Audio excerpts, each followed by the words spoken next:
Bayangkan negara dengan penduduk terbanyak di dunia, kini kehilangan jutaan orang setiap tahunnya. Ya, inilah yang sedang terjadi di Cina. Populasi negeri tirai bambu mengalami penurunan tajam. 2 juta orang lenyap hanya dalam 1 tahun. Lebih mengejutkan lagi, fenomena ini terjadi di tengah krisis seks nasional dan penurunan angka kelahiran yang semakin memprihatinkan.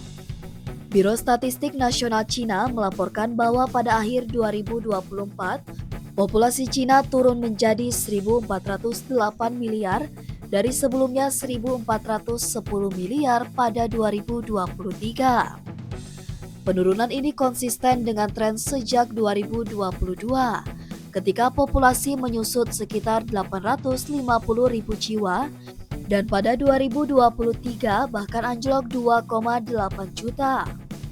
Angka kelahiran tak mampu menyaingi angka kematian, dan untuk pertama kalinya dalam lebih dari 60 tahun, Cina menghadapi krisis demografi serius.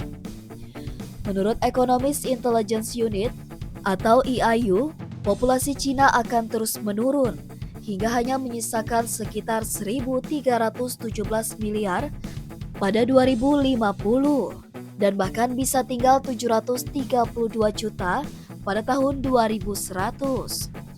Jika itu terjadi, maka Cina akan kehilangan hampir setengah penduduknya dalam 1 abad. Tren ini lebih cepat dari Jepang dan Korea Selatan, 2 negara Asia lain yang juga mengalami penurunan kesuburan. Darren Tai, Kepala Resiko Negara Asia dari BMI, menyebut tren ini sebagai ancaman langsung terhadap pasar tenaga kerja. Dengan semakin sedikit generasi muda, siapa yang akan menopang ekonomi Cina dalam 10 hingga 20 tahun ke depan?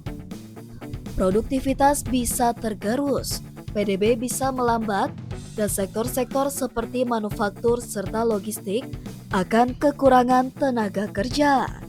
Mengapa banyak keluarga enggan punya anak? Jawabannya biaya hidup.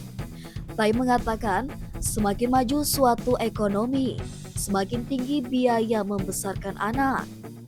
Orang tua harus investasi besar untuk pendidikan, keterampilan, hingga gaya hidup modern. Di Cina, hal ini menjadi beban psikologis dan finansial.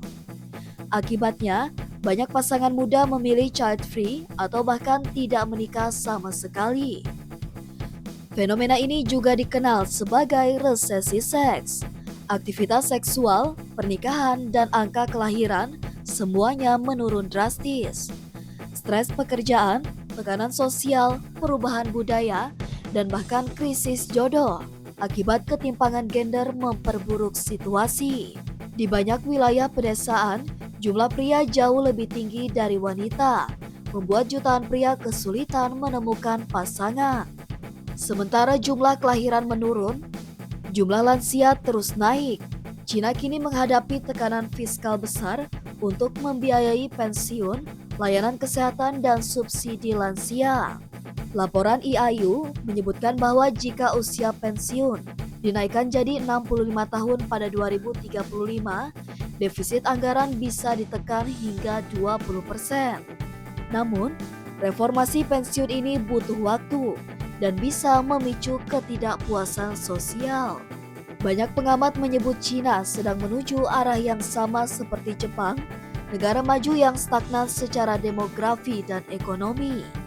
Tapi bedanya, Cina belum sepenuhnya matang sebagai negara berpenghasilan tinggi. Artinya, mereka bisa menghadapi jebakan pendapatan menengah. Dalam kondisi seperti ini, menurunnya populasi bisa jadi bencana bukan berkah. Populasi bukan hanya soal angka, ini tentang masa depan suatu bangsa. Cina kini berada di persimpangan jalan. Apakah akan berhasil keluar dari krisis demografi ini, atau justru tenggelam sebelum benar-benar jadi kekuatan nomor 1 dunia?